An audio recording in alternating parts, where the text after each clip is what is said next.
Buenas tardes, el Señor les bendiga. Hoy tendremos el cuarto estudio de la selección de salmos representativos de los diferentes salmos o clasificaciones que hay de ellos. Ya vimos el salmo número 1, que nos como ejemplo de un paralelismo poético. También vimos el salmo 32 como un ejemplo de los salmos penitenciales. Y vimos el Salmo 115 como ejemplo de los salmos de alabanza. Hoy tendremos el cuarto estudio de esos salmos y veremos el Salmo 52 como un ejemplo de los salmos imprecatorios. Los salmos imprecatorios son aquellos en los cuales el salmista invoca el mal sobre los enemigos o los malvados, o invoca a Jehová para que castigue, para que haga justicia, para que haga juicio sobre aquellos que han ocasionado el mal. Así que quedarán pendientes para próximos estudios los salmos graduales y los salmos mesiánicos. De paso que los salmos mesiánicos también tienen varias clasificaciones. Hoy veremos que la jactancia del malo sobre el justo viene a ser vana, pues es Dios quien siempre cuida de su pueblo. Y esta idea se amplía con describir, o en el momento que se describe la malicia y el engaño del perverso, que anuncia la ruina de él, pero también se presenta la condición feliz del justo y del piadoso, de aquel que está cercano de Dios. Este salmo va a expresar o expresa la justa indignación de David por la traición. Si uno mira el sobrescrito, dice que este es un masquil de David cuando Doeg, el edomita, fue a informarle a Saúl que David había ido a la casa de Ahimelech, o de Ahimelech, como estoy leyendo en la versión internacional. La jactancia de la maldad encuentra su par en la alabanza y en la gratitud. El amor infalible que sigue todo el día, notado en el versículo 1, se desarrolla y llega a ser el amor infalible que dura para siempre, versículo 8. El mensaje de este salmo es que el amor de Dios es suficiente aún contra el trabajo despiadado, constante en el día de la presión o de la prueba, y el mismo es por siempre. Este salmo es un lamento individual que confía que Dios va a retribuir con justicia, con una justicia real sobre los malos, sobre los perversos. Tenemos una triple división de este capítulo. La primera división estaría entre los versículos 1 al 4, que nos habla del carácter del impío. La segunda división, los versículos 5 al 7, donde encontramos la retribución justa de Dios. Y la tercera parte, los versículos 8 al 9, donde está expresada la confianza del salmista. En primer lugar, entonces, el carácter del impío, de los perversos, de los malos. Son quienes se glorían en el mal, se glorían en el pecado, pero se glorían en su propia vergüenza. Los pecadores abusan de la paciencia y de la tolerancia de Dios para endurecimiento de sus corazones en sus malos caminos. El versículo 1 nos dice: los perversos y los enemigos se jactan en su maldad. Tienen su seguridad en el poder humano. Tienen una confianza en sí mismos. Mientras mayor sea la maldad del hombre, mayor es el dominio que Satanás tiene de ese hombre. El poder se basa en el mal y se enorgullecen de ellos, y eso viene a ser lo peor. Su vida se invierte en antagonizar contra la misericordia de Dios. Toda su vida contrasta en realidad con el justo. La maldad, el malo y el justo. El versículo 2. El malvado tiene una lengua destructora. Mateo 12:34 nos dice, porque de la abundancia del corazón habla la boca. Su lengua viene a ser como un arma maligna. Y hay un texto, lo estoy recordando en este momento en los Salmos, que dice que hay hombres que tienen, que sus palabras son como espadas, que penetran, que dañan y que destruyen. Así que la lengua del perverso es su arma maligna. La maldad en sus palabras es como una navaja afilada para cortar, para marcar, para destruir, para dañar. La lengua del define a quién es un calumniador, un engañador y un falso, porque usa las palabras precisamente para calumniar a otros, para engañar a otros y para propagar la falsedad en el medio en el cual se encuentre. Y usan muchas veces esta herramienta. ¿Sabes? Me parece que crees tú, que piensas de, pero en ese va implícita la maldad para sembrar, para crear la cizaña, para atacar, para dañar, para maltratar lo que pueda haber. Su lengua evidencia el carácter. Dice la Biblia en el Salmo 34, 12 y 13, ¿quién es el hombre que desea vida? ¿Quién anhela años para ver el bien? Guarda tu lengua del mal y tus labios de hablar engaño. Los perversos engañan y eligen hablar y hacer el mal. Ese fue su decisión y eso es producto de lo que hay en la vida, de la persona, del carácter de la persona.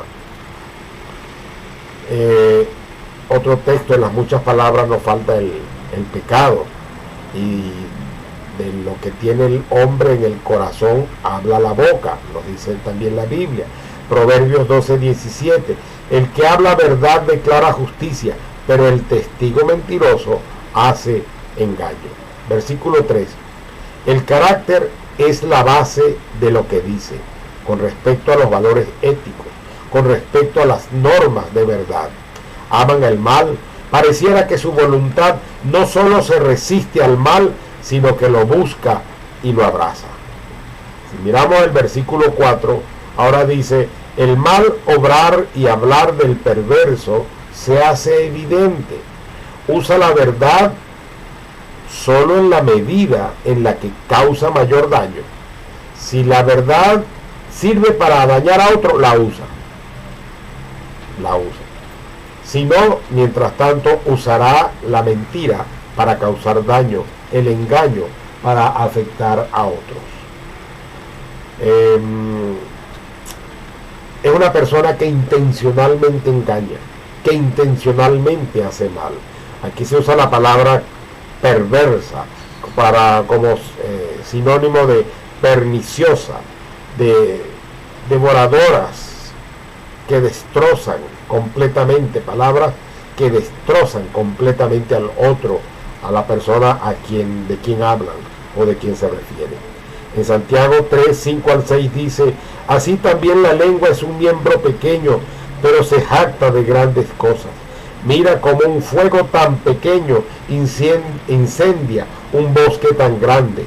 Y la lengua es un fuego, es un mundo de maldad. La lengua está puesta entre nuestros miembros y es la que contamina el cuerpo entero. Prende fuego al curso de nuestras vidas y es inflamada por el infierno. En segundo lugar, los versículos 5 al 7, encontraremos la retribución de Dios. En el versículo 5 nos dice, por eso, por tanto, como un acto paralelo de Dios dirigido a diferentes áreas, se habla en el área personal, te aplastaré; en el área doméstica, tu morada; en el área terrenal, la tierra. La destrucción del perverso se presenta en 3 etapas. Asolará, o sea, será derribado para siempre; arrancará de tu morada y desarraigará de la tierra de los vivientes. Versículo 6, Los justos observarán la destrucción y se reirán, no por la alegría de la destrucción o de la venganza, y se reirán maliciosamente, sino que más bien el justo se va a gozar por la intervención de la justicia divina. Recuerdo un día, que en este momento no recuerdo qué fecha fue, unos 3 meses de un hecho que había sido o que había ocurrido en otro país, pero que se hace notorio en Venezuela, y ese momento, aunque muchos lloraron, yo festejaba, porque yo decía, la mano de Dios alcanza al perverso donde se encuentre, y sigo confiando en que la mano de Dios alcanzará a estos perversos que nos agobian y les dará su justo merecido. Versículo 7. La justa reivindicación divina va a producir en los justos satisfacción y temor, probando que fuera de Dios no hay ninguna fortaleza. Fuera de Dios no hay poder que valga. Nosotros tenemos la misericordia de Dios para confiar. Ya tenemos nuestra experiencia con Dios, en la que Él nos ha bendecido, guardado, dirigido, auxiliado, y en ella nos basamos para seguir confiando en su misericordia. El malo piensa que su maldad le va a prosperar y va a conservar todo lo que tiene. Así piensa, pero igual lo pierde y lo destruye. ¿De qué le sirvió a este difunto almacenar y tener tanto de lo robado? No lo disfrutó. Lo están disfrutando sus hijas ahora, eso es otra cosa. Pero se engañan quienes piensan en apoyarse en el poder y en la riqueza sin tener a Dios con ellos.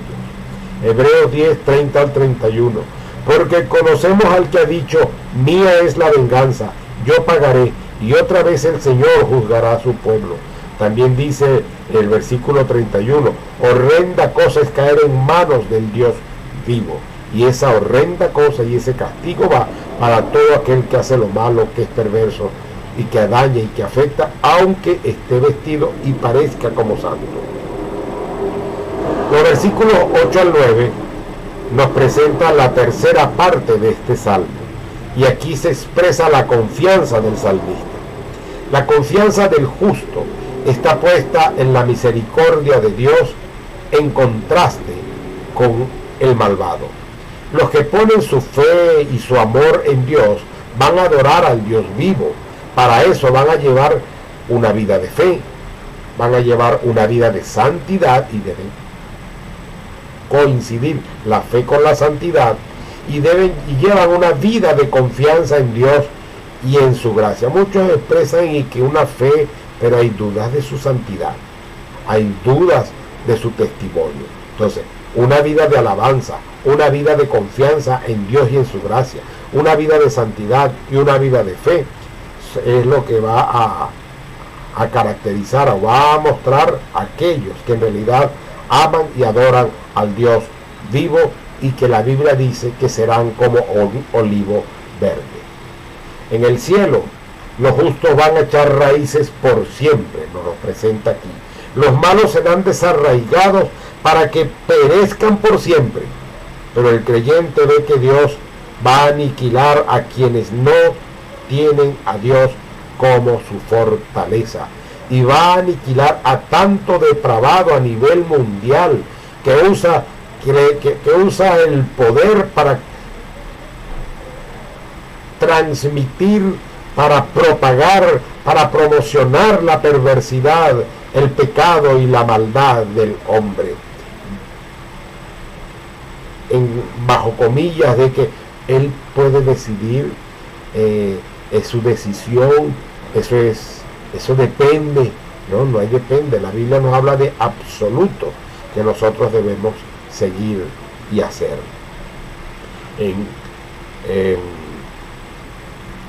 El creyente verá entonces cómo Dios aniquila a todo aquel perverso que se fortaleció en el mal, pero que puso a Dios de lado. La esperanza en Dios Salvador calma la preocupación y calma el espíritu perturbado, pero nos mantiene también en el camino del deber ser, de lo que debemos hacer. La confianza en el poder del Señor se simboliza con dos figuras: el olivo verde, En contraste con los malos, el justo se reconoce o se ve como un olivo verde, fructífero, frondoso, hermoso. Salmo capítulo 1, versículo 3. Dice que el varón que no anduvo en consejo de malos, ni en camino de pecadores, ni en silla de escarnecedores se sentó, será como un árbol plantado junto a corrientes de aguas, que da su fruto a su tiempo, y su hoja no cae, y todo lo que hace prosperará. En contraste, no así los malos. Bien, entonces la segunda figura que se usa para simbolizar la confianza en el poder del Señor es que se va a plantar en la presencia de Dios, en la casa de Dios, en su servicio al Señor, y se distingue por la fe asegurada en el amor infalible de Dios como Señor, como Salvador, como Creador, como Dios de todo. El versículo 9, el que confía en Dios va a evidenciar entonces tres señales. Primero, una vida caracterizada por la gratitud a Dios, y se va a manifestar en alabanza, en la mente, verbalmente, conversacionalmente, públicamente. Va a testificar del carácter amoroso de Dios, y él no se testifica en la mente, o lo testifica con palabras y lo testificas con hechos, y una cosa va a refrendar la otra. Decir que eres un testimonio viviente, pero no hay palabras que guíen y que dirijan. O sea, es vida de testimonio, pero son palabras de testimonio. Vamos a testificar del carácter amoroso de Dios, esperando siempre en la fidelidad de Dios. Y la tercera cosa que va a caracterizar a aquel que confía en Dios es la fraternidad que va a desarrollar con el pueblo de Dios, dando testimonio entre los fieles. Hay personas que le dan la prioridad a actividades, a amistades, a reuniones, a grupos, a personas que no tienen a Dios. No, es que yo les voy a testificar, pero ¿qué le estás testificando? ¿A quién estás invitando? ¿Qué estás haciendo? ¿Cómo lo estás evangelizando? Fraternidad en el pueblo de Dios, para dar testimonio de lo que Dios hace entre los fieles. Y estos aman a Dios y van a corresponder al amor de Dios. Salmo 133, versículo 1. Mirad cuán buenos y cuán delicioso es habitar los hermanos juntos y en armonía. Y en Hebreos 10:25. No dejando de congregarnos como algunos tienen por costumbre, y tanto más cuando veis que aquel día se acerca. ¿Sí? Nos congregamos, tomamos previsiones, usamos tapabocas, usamos distanciamiento social, usamos alcohol para nuestras manos, usamos otro líquido que desinfecta nuestros calzados en la entrada al templo. Procuramos no hacer grupos, procuramos, y lo procuramos por prudencia, por simple inteligencia. Que hayan imprudentes, que hagan otras cosas, eso va a ser problema de nosotros. Pero ¿qué nos debe caracterizar? La prudencia, la imprudencia. ¿Cómo manifestamos el amor a nuestros hermanos? Me contagio y vengo y los contagio, y resulta que nuestros síntomas aparecen entre el tercer y quinto día.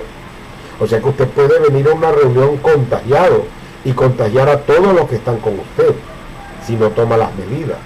Y ahí entonces hay que hacer las cosas que son adecuadas, pero no dejando de congregarnos. Usamos este medio para llegar a todos. Lamentablemente no todos lo valoran, y lamentablemente no todos les importa, pero esos que no les importa, igualito no les importa que estemos o no estemos. En conclusión, hoy dimos un salmo imprecatorio en el cual se invoca el mal sobre los enemigos o los malvados. El salmista denunció primero la prepotencia de los poderosos que no dudan en recurrir a la mentira y a la calumnia con tal de llevar a cabo sus malos propósitos. Luego anuncia el justo castigo que espera a tales personas, poniéndolo en contraste con la paz y la prosperidad que gozan los justos, que tienen su confianza en Dios. Que el Señor nos bendiga. Padre Celestial, Gracias te damos, Señor, por este tiempo. Pedimos que tu palabra obre en nuestras vidas y que todos aquellos que se conecten para ver este estudio bíblico, este estudio sea una bendición para sus vidas, hable a sus vidas, traiga cambios en sus vidas, mejoras a sus vidas y por ende a tu obra. En Cristo Jesús te lo pedimos y damos gracias. Amén y amén. Hasta la próxima oportunidad.